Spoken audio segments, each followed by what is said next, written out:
All right. All right, All right. so I'll tell you why I was like, oh, it'd be cool to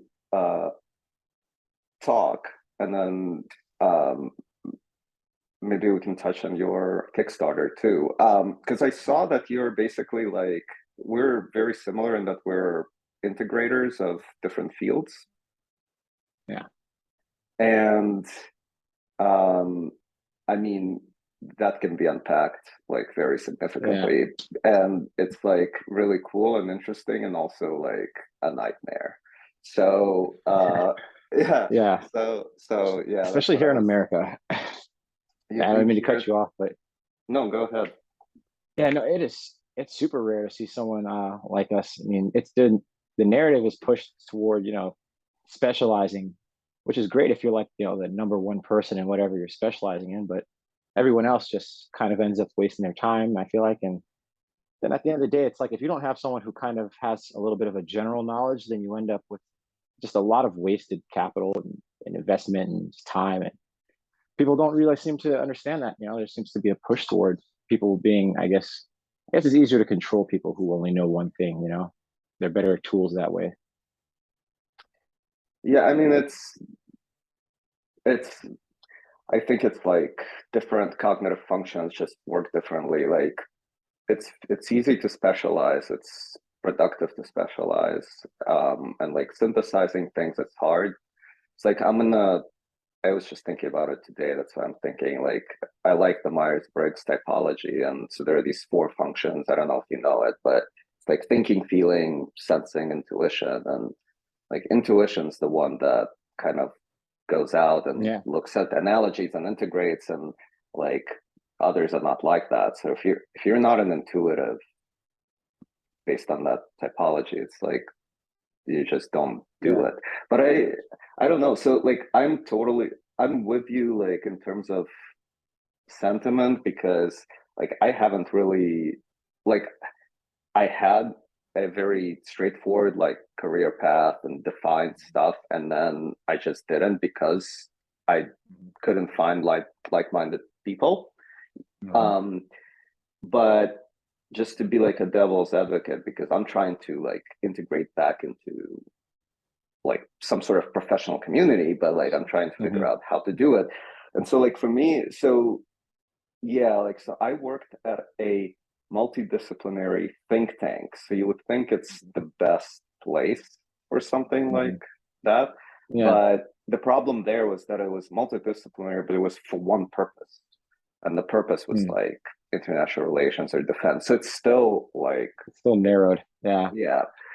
Um, but I don't know, like the US, like there are all these multidisciplinary, I don't know, think tanks and institutes. They're not the dominant mode of doing business, but Yeah. what I about feel like those? they're not really done well here in America. They seem so. What I've been realizing is that they're goes kind of further back. I don't think America is quite as free from like, and this is going to sound almost a little crazier from Europe as we think we are. After we gained our freedom, if you look at our professionals compared to theirs, I recognize a massive difference for me personally, right? Because it's so unique to have so many different disciplines that Yeah, almost like anywhere I go at. Yeah. tell me too about it, because we don't really Yeah. know. So yeah, so I'm a mechanical, electrical, software, materials, and manufacturing engineer. The reason why I Okay. did that is because mechanical engineering is supposed to be the most general engineering that has a little bit of understanding of all of them. I wanted to get a PhD in that and look at physics, but they wanted me to specialize. To me, it didn't make any sense because like that was the purpose of engineering, of mechanical engineering. So I continued my education in the field. I got to a point where I felt like I'd gained enough that there really wasn't any purpose in, I guess, really practicing my engineering any further, just because I can, anything I need to do, I can basically pick it up when I need to figure it out.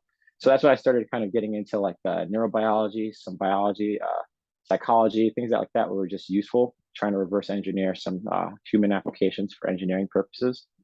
And then I started realizing that the medical field was severely like the education there is just the worst thing you've ever seen. Something, Hmm. for instance, for like the neuroscientists, extremely intelligent, but they don't know the first thing about electricity. And meanwhile, they're talking about all these synapses and they're measuring all these potential differences. And it's like if you ask them, they'll say this is where the compute is found, right? They're like, we believe this is analogous to some compute. And then you ask them, like, sir, how does a computer work? Do you know what happens when you push the button, the on button? They have no clue. What happens when you hit a key on your keyboard? They don't know. But they're just making these bland analogies. Then I ran into a professional that was a neuroscientist or in Yeah. Europe. I actually saw a few of them, and I was really surprised to see that they also had electrical engineering degrees, which is like Mm. to me made so much sense, from after having done that, and just seeing how well we seem to interact with them. Like with Europe, it seems like their dollar is just so much more stable. Their professionals are way more intelligent than ours, and it simply comes down to just Mm. them having a more universal, at least the ones that I've run into. I mean, I haven't done a study on this. This is just my personal interaction with them. But it was a massive difference than when it came to interacting with professionals from our community here. And then Mm. there's also, I guess, the political aspect of it too, where it's not just enough to be very narrow focused. You also have to keep your mouth shut because it all Mm. comes down to business. Business Yeah, doesn't really, right. yeah, business doesn't really do well with, I guess, too much outside the lines. It does better with very structured way of manipulating people, and so you can't really talk too much or step outside the lines. And that's exactly what I'm trying to do. Stay outside the lines, and then bring some more people out here with me. Yeah. So do you mean like, so the last thing you said kind of politically maybe, so like we're in a divided society on many dimensions, and then we're trying to integrate these fields. So for me, it's like social science, cognitive science, and physics. Well, you bring in your understanding of social science, you're automatically bringing in politics. Then you're Yeah. going to have to talk about politics. So, like, I didn't really think about it in this way, but yeah, like to do a truly integral kind of approach, because the way social Hmm. scientists, for Yeah. example, deal with this problem is, so my PhD was in social science. So like we Mhm. dealt with this problem is by pretending that we have no bias and kind of trying to Mhm. do our work in that way, which Mhm. is, I mean, A, it's not true. We had a bias, each had a bias, and then B, it's like, well, then if you're eliminating that information, you're not bringing something in that should be like, maybe in physics it's Mhm. important, right? Yeah. That there's like a Yeah. blue. So Yeah. yeah, man. Yeah, I feel like it's like well, engineering a building, but you leave parts of it out, and then you attempt to go and use it as a building, not realizing, half the foundation, some pillars. That's kind of how I feel like we're building a lot of our communities. We're especially now with this huge focus into, political correctness and minding your own business. Don't say what's on your mind because you might hurt someone's feelings.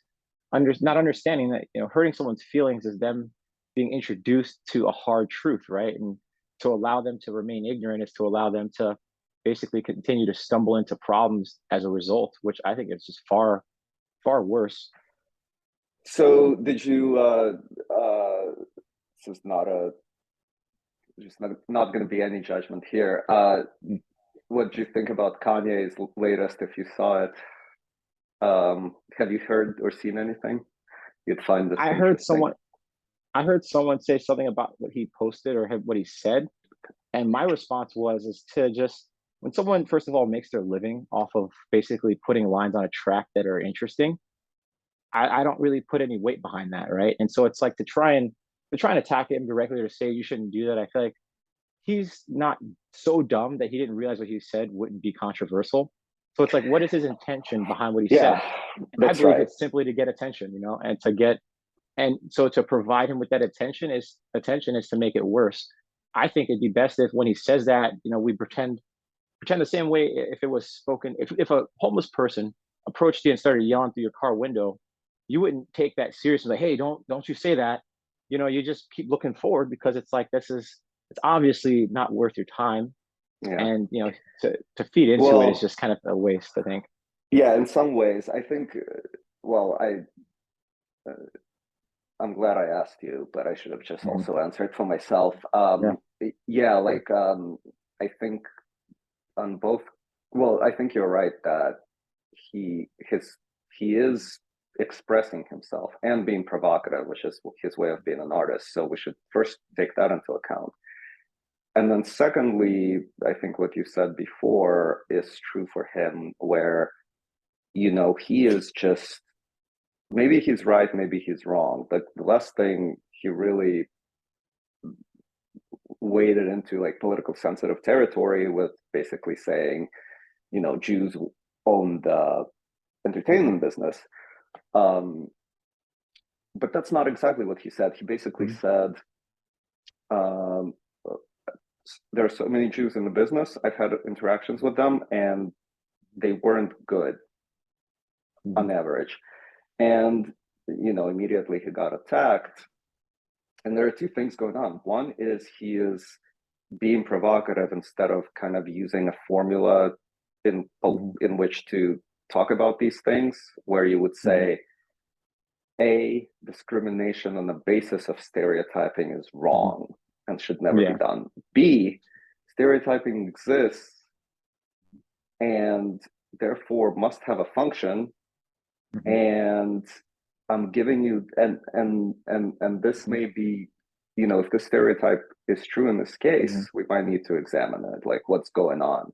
And but people don't, so like it would require saying that, look, when we look at memes are cultural, and there are good memes and bad memes, and different cultures can have different memes. So we have to be able to criticize cultures. Like maybe there's some sort of cultural meme in the Jewish culture in that place that's not good. We may need to address it. And I mean, it's such a huge conversation, and we're not having it at all.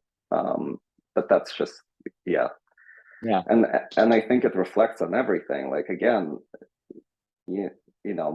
my view on physics, for example, is that the reason they can't unify the fields is because they can't unify physics and biology, and they can't unify biology and psychology. So on, like that's why I think they can't do it because they're simply not even attempting to in reality. I mean, they say that they do this maybe on some top level, but if you don't educate people from the beginning to have some sort of intuition behind what they're doing, where they can apply even their own field, with intuition, without having to, everything that I see in the education field now, it's just download this information so you can use it over here, which already is not very useful.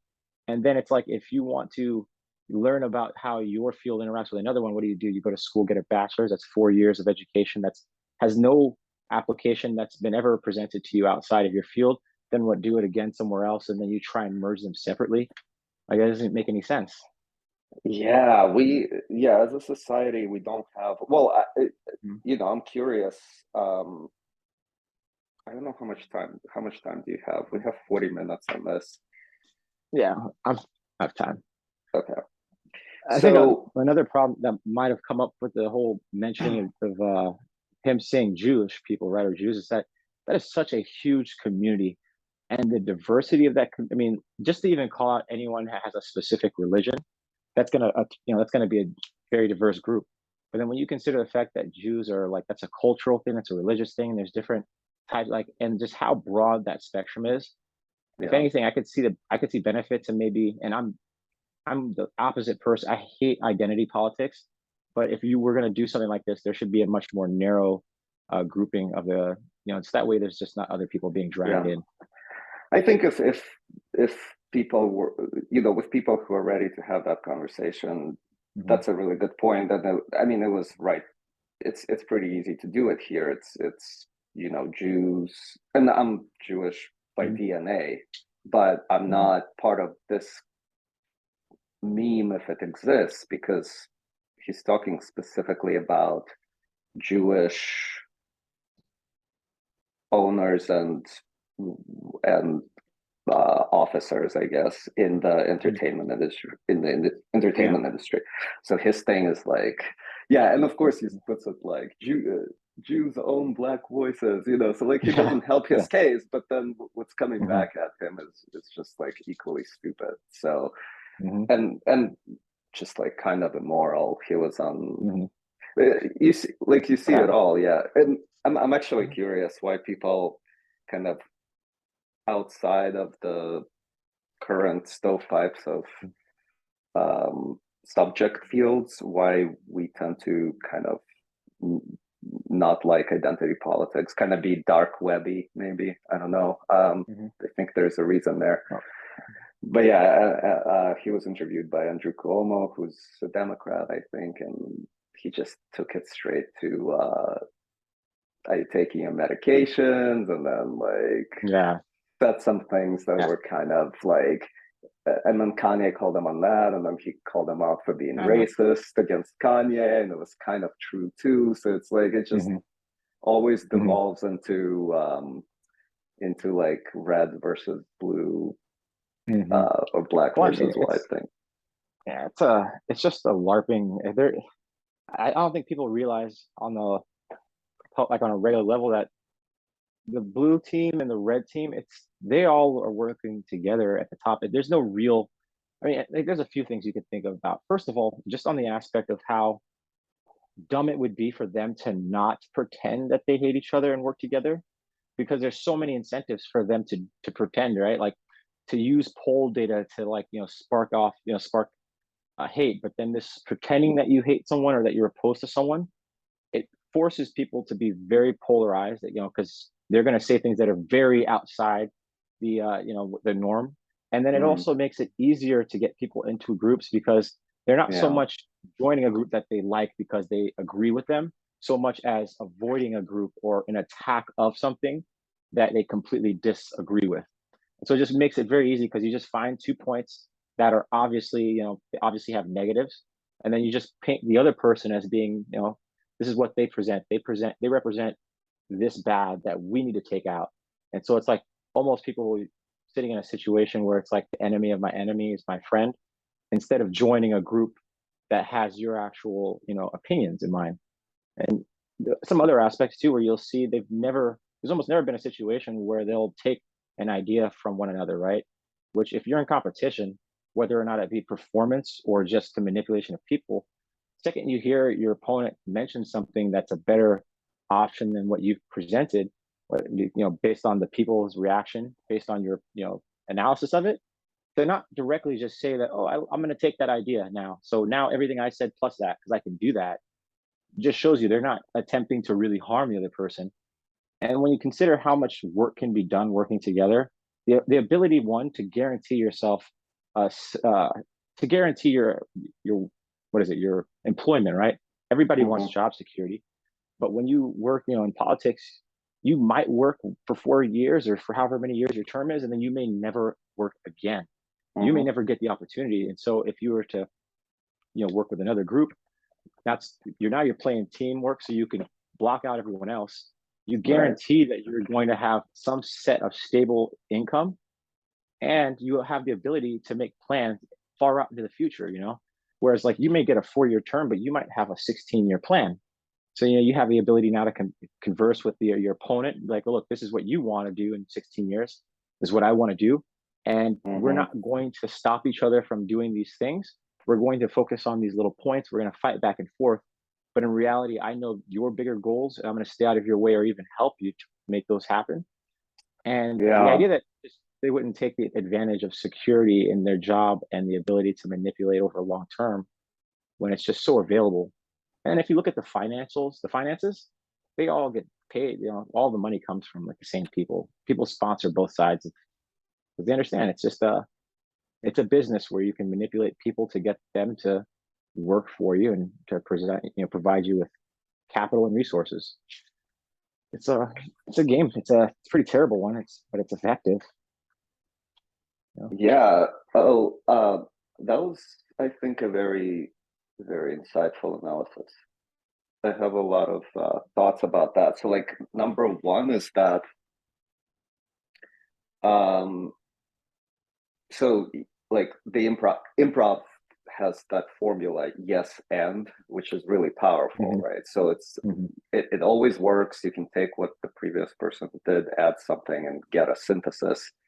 And in a way, so like you're kind of saying part of what's going on is they're in the same industry, so they have mutual gains, and then they're on the opposite side, so they're playing a game like sports teams or something. But then part of that is to mobilize people in society who are not on the same team. So then you divide people way more than they themselves Hmm. maybe are divided. Yeah. And Hmm. then there is a feedback situation where the divided people pick people who don't even Hmm. have the spirit of unity Hmm.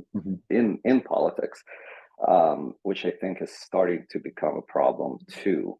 Um, I mean, so sometimes when I think about American politics, I kind of remember this fact that, like, we don't have an institution of monarchy, for example. Not that it's a Hmm. particularly good institution, but sometimes it's said, like in England, you have something that's not divided against itself. Hmm. So we have four branches of government, which is great, counting the media, but each of them is divided.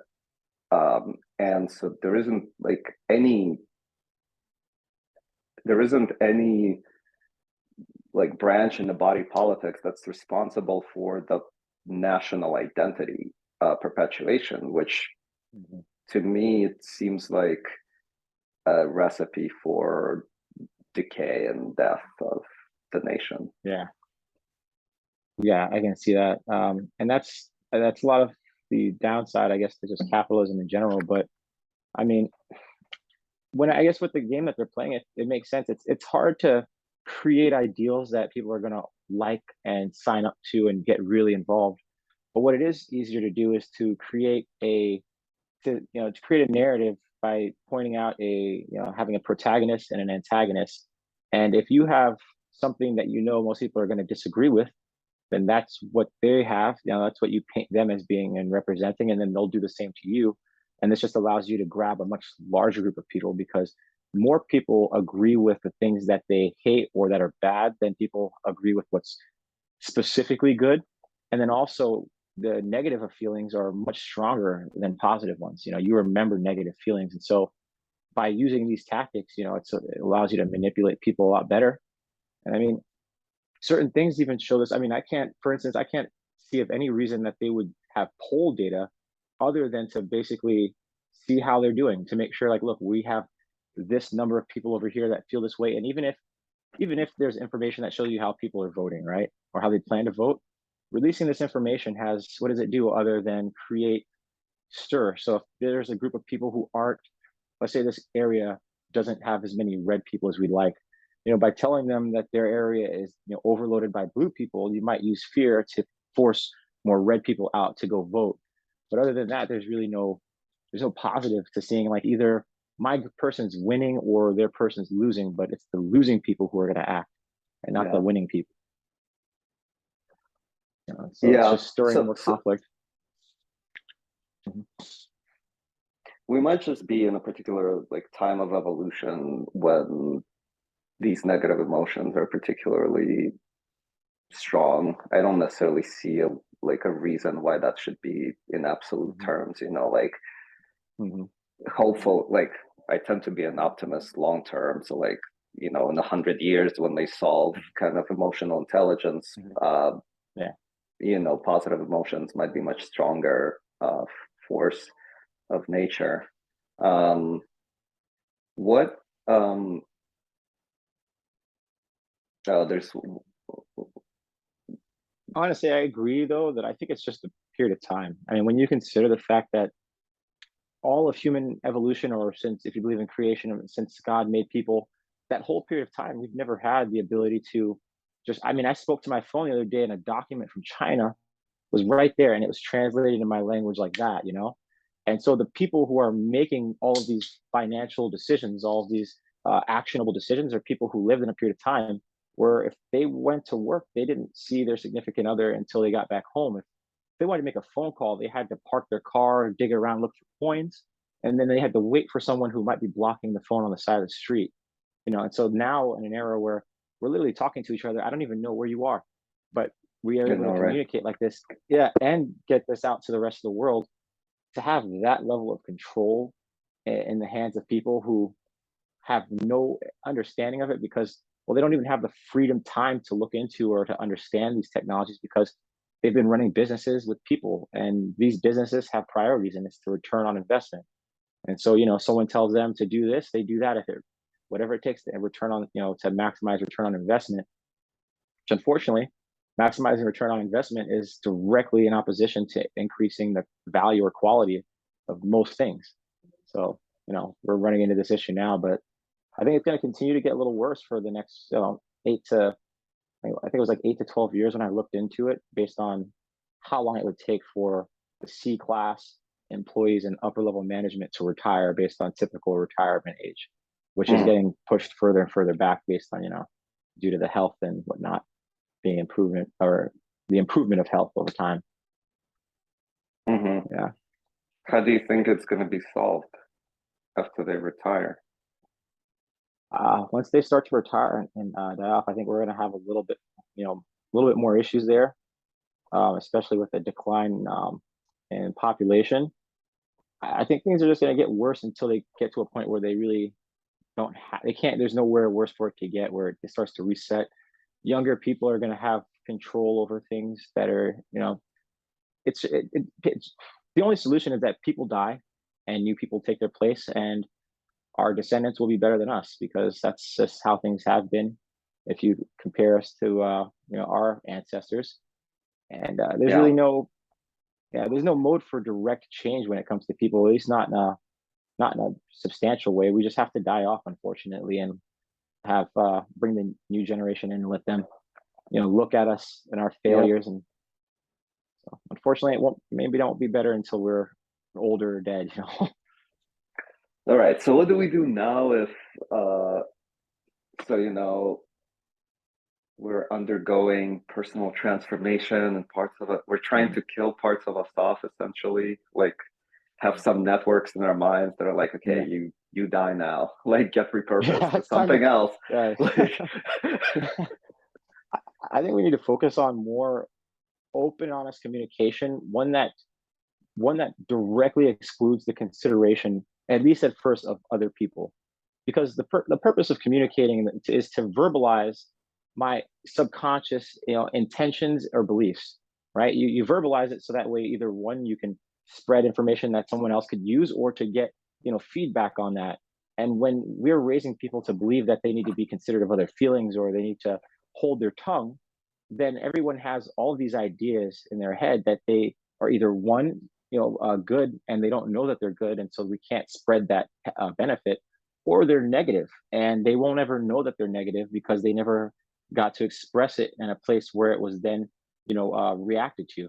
And so if a kid was to say something and everyone looked at them and gave them a bad response, they wouldn't continue to act like that, because as social creatures, we'd want to have a certain amount of love and attention from our community. And so if we were to do that, I mean, just even consider it from like on the worst end of the spectrum, right? Like, if psychopaths were way more open with who they are, or with evil people being more open with who they are, then we'll know that they're evil, and we'll be able to address the problems more directly.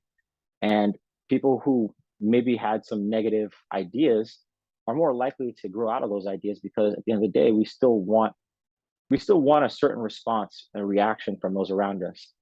And by expressing ourselves more openly, we're going to see how our feelings, our subconscious, is actually perceived by others. And regardless of feelings or emotions, that's just going to affect the way in which we act over time.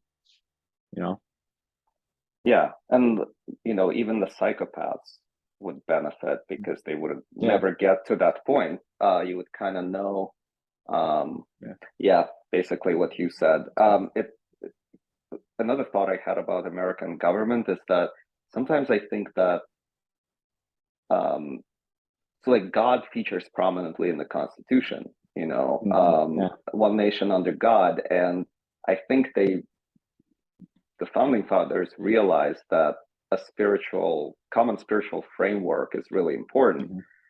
I think not enshrining a non-denominational framework into the Constitution was a big mistake, because of what you said. Because like, where else are we getting what you're talking about? We're not. Like, that's what I've been working on after my social science data science stuff, I went into coaching and psychology because it just, during my personal kind of journey, whatever, it really hit me that, oh my God, I was missing all of that education, and everyone is, Yeah. and now, and I'm Ukrainian, and look at the war there. It's like just so much Yeah. lack of I'm not, education. yeah. I'm not, I feel like, I guess my understanding of the benefits of God are a little bit different than others.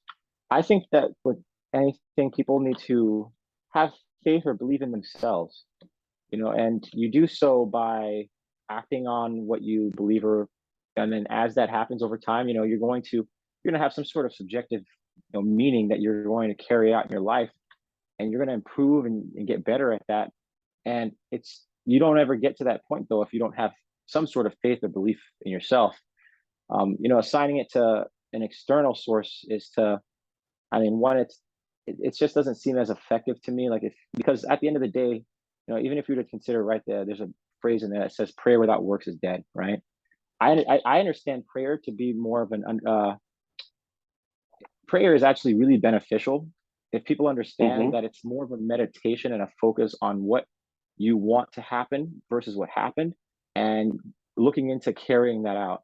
So to take time before you go to bed at night and to pray about what you want or what happened is actually a really good way of clearing through your day, your thoughts, right? And then at night when you go to sleep, your autonomic nervous system runs through your memories and will literally strengthen the ones that have more and that have more value, those that are more important based on emotional connection and as well as direct focus, and Mm-hmm. it'll basically start to remove the more useless thoughts. That's why you don't remember necessarily what you had, several days ago for a meal. It wasn't very important. So I think, yeah, meditating to have belief in yourself is the only way you're going to act on something. Otherwise, you're going to assume that it just was a mysterious case of whatever happened. It's like you're outsourcing your actions or the result of your actions, and I just don't know how that works, because so many people, I believe, are missing the benefits of religion. My mom will pray, for instance, about random things she has no control over, not Mm-hmm. understanding that focusing Yeah. on things that are outside of your control every day is actually the best way to guarantee that you gain anxiety, right? Anxiety is the concern or worry, and you can't do anything about it, which is also why it says in the Bible, prayer without works is dead. Because if it's not something you can do to make it better, to act, to grow, then you're stagnant, and then now you're just concerning yourself with stuff that's guaranteed to cause anxiety. Um, yeah. So, and by the way, Mhm. I have more time till 4, but Mhm. my Zoom ran out of subscription, so we would have to restart if that's the case. So we can end Mhm. at 4:40. But I love talking to you. I wouldn't mind Yeah. getting another time. uh, So yeah, I mean, I'm free for whatever. yeah, let's talk to 4. Because I still want to talk to you about what you're doing now. But yeah, so what you said, I think, is exactly true, and it may be that when the Constitution was being written, there was just no way to bring in like helpful insights that today, I guess, like positive psychology, like if only we Mhm. taught positive psychology, maybe the Mhm. closest field Mhm. that we possibly have. Yeah. But it's like what I think positive psychology is missing. The one thing is, um, well, I mean, I don't know. It's like it's the same issue with integrating the fields. Like positive Mhm. psychology probably misses some stuff from neuroscience, but Yeah. I think the stuff it misses from mystical religion is that prayer without works is dead and works are necessary. And then I think there's some, in my experience, and also psychedelics were involved. There is some weird thing going on Yeah. that then happens.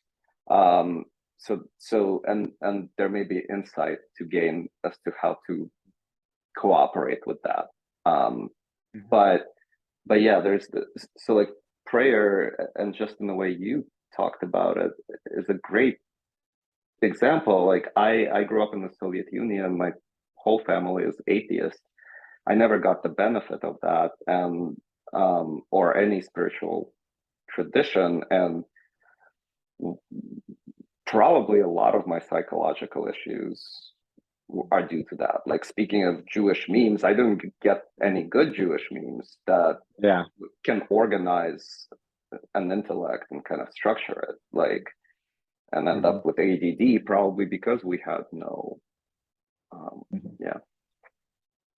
I think part of the reason though why maybe there wouldn't be there'd be a reason to not, I guess, integrate religion into these things is because people are people who want to manipulate other people or do things that aren't necessarily beneficial to themselves don't just come straight out of the gate and start trying to convince people. Well, they'll usually manipulate an already beneficial source. So to have religion, right, and it's really great way to structure your life and everyone's following it. But then the second someone wants to manipulate a group of people, the best thing to do would be just to provide an interpretation of whatever's already beneficial. So that way you can steer a little bit in one way or the other. And what you're steering is an enormous amount of, dedication and belief. And because it's got this history, it gives people almost like too much control. It just takes one charismatic leader who, like a Hitler, and then now people are under the belief that they're doing the right thing.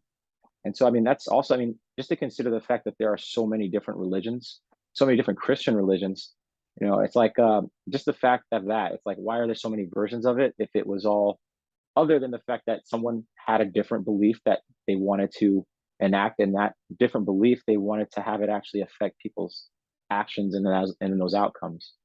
So, I mean, from what I can tell, especially from reading the book Maps of Meaning, because I'm actually I was born Seventh Day Adventist, became an atheist, and I did not see any benefit to the Bible. I thought it was very harmful. But then reading Maps of Meaning completely flipped my understanding of the Bible. And Peterson? what I realized, Dr. Jordan B. Peterson, yeah, it's an amazing book, Maps of Meaning. And what I recognize is that the book is more focused on expressing how people throughout history have responded to situations, and then, using analogy, they're able to make this book more timeless. Because to make it too direct would be to make a book that over the course of time, it's just not going to be something that people can really relate to. And so, for instance, if you look at like the understanding of Jesus Christ and what he went through, it's like if you are so dedicated to doing the right thing and to basically growing and taking in information, right, then you will be amazed at the things that you'll be able to accomplish. And so it'll be analogous to walking on water. The whole resurrection aspect of it, right? That's the idea that if you are who you are and people see you, they'll start to follow you if they believe in what you believe in.